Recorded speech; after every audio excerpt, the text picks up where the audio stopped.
Bueno, esan dudan bezala, Bilbon dagoen berziklatze tasa oso kezkagarria dela uste dugu. Ondorengo kuadro honetan ikusi dezakezuen bezala, 2011az geroztik aldatu ez den argazki baten aurrean kokatzen gara berziklatze tasai dagokionez, eta datu hauek penagarriak dira gaikako bilketari dagokionez. Horregaitik, izango da, pentsatzen dugu, horrak eta zerbitzuakeko saieko zinegotziak ez dituela publikoki datu hauek aurkeztu nahi izan. Oso datu kezkagarri eta penagarriak direlako. Eta perspektiba ez da bat ere ona gainera.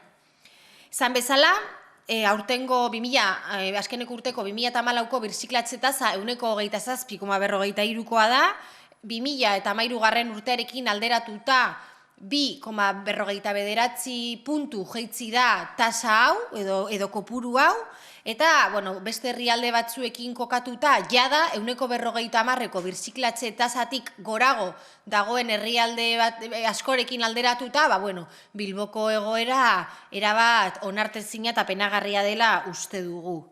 Hor dago Austria, 163ko birziklatze tasarekin, edo Alemania, 162ko tasarekin, Belgikan 148ko tasa dago, eta Suitzan 151. Eta, deigarria iruditzen zaiguna da, nola Bilboko udaletxeko hainbat agintarik, edo agintariak orokorrean saiatzen diren etengabe hirien arteko lehia batean kokatzen Bilbo, baina argi dagoena da, birziklatze tasari dagokionean, Bilbo azkeneko postuetan kokatzen dela egun ditugun datuak edukita.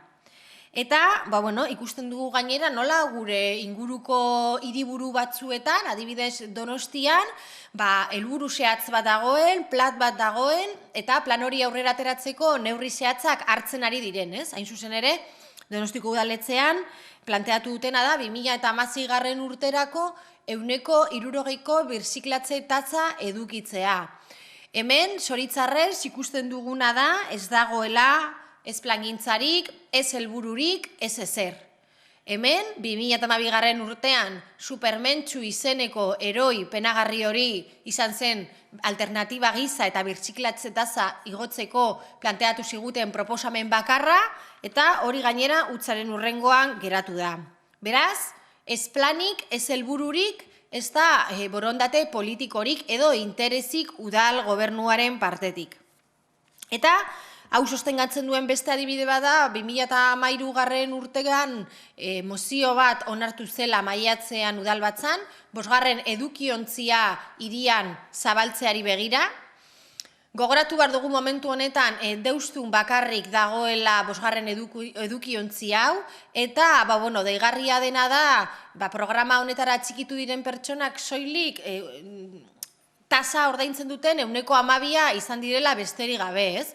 Eta gainera, parte hartze hori apur bat handitu bada ere, bildu den organikoaren volumena oso berdintzua da, eta ez dugu ulertzen zer den gertatzen ari dena, edo guk erlazionatzen dugu, hain zuzen ere, udalak programa honekin duen konpromesu faltari dagokionean. Hain zuzen ere besteak beste, propaganda edo programa honetara txikitzeko inungo publizitaterik egin ez duelako. Eta, bestalde batetik ere, esaten nuen bezala, maiatzean, 2013ko maiatzean, 5. edukiontzi hau Bilbo osora zabaltzeko konpromesua hartu zen, izan zuen zinegotziak orduan zabalkuntza hori 2014 urtean egingo zela, ez da egin, eta dirudienez, eta gure taldeak egin duen galdera bati erantzunez esan digutenaren arabera, 2015 urtean ez dute egingo, eta 2016ra zuzendu gaituzte, ez? Azken finean, ardura beraien bizkarretik kentzeko helburuarekin. Eta azkeneko gunetan gainera, edo beti gai honen inguruan hitz egiten dugunean, udal gobernuak beti planteatzen duena da Bizkaian ez dagoela, zaborraren kudeaketarekin inungo arazorik, baina gogoratu behar dugu duela egun gutxi berria egunkariak ateratako salaketa, hain zuzen ere Bilboko Arraiz eta Arrastaleku mendien egoera TMB-ak eduki duen gestio txarraren ondorioz, eta beraz guk maigaineratu nahi duguna da, ez bakarrik birziklatze tasarekin, baizik eta oro har, Bizkaiak ere baduela arazoa zaborraren kudeaketarekin. Eta honen aurrean, proposamen bat eraman nahi dugu hurrengo udalbatzara, hain zuzen ere plan bat zehaztea udal gobernuaren partetik. Birziklatze tasa 60%ra igotzeko eta horretarako neurri zehatzak finkatzea. 2 edo 3 urtetan bete araziko genituzkenak. Alde batetik, hondakinen gaikako hurbileko bilketa lantzen duten beste hirien inguruko azterketa bat egitea.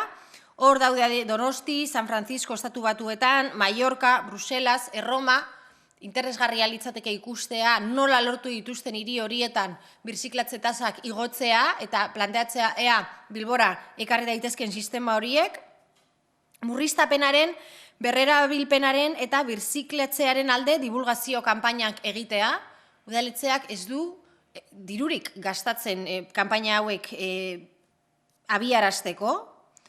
Bestalde batetik, garbiguneak berrantolatu edo zerbitzuak hobetu behar dira, gehiago ipini, ordutegiak lusatu behar dira, hondakin zehatzen jaso puntu iraunkorrak bermatu behar dira, eta bestalde batetik, esandakoa, 2013ko maiatzean, 5. edukiontzia zabaltzeko adostutako adierazpen hori betearaztea eta programa honetara atxikitzen diren pertsonek 130ko obaria edukitzea beraien zabor tasaren ordainketan.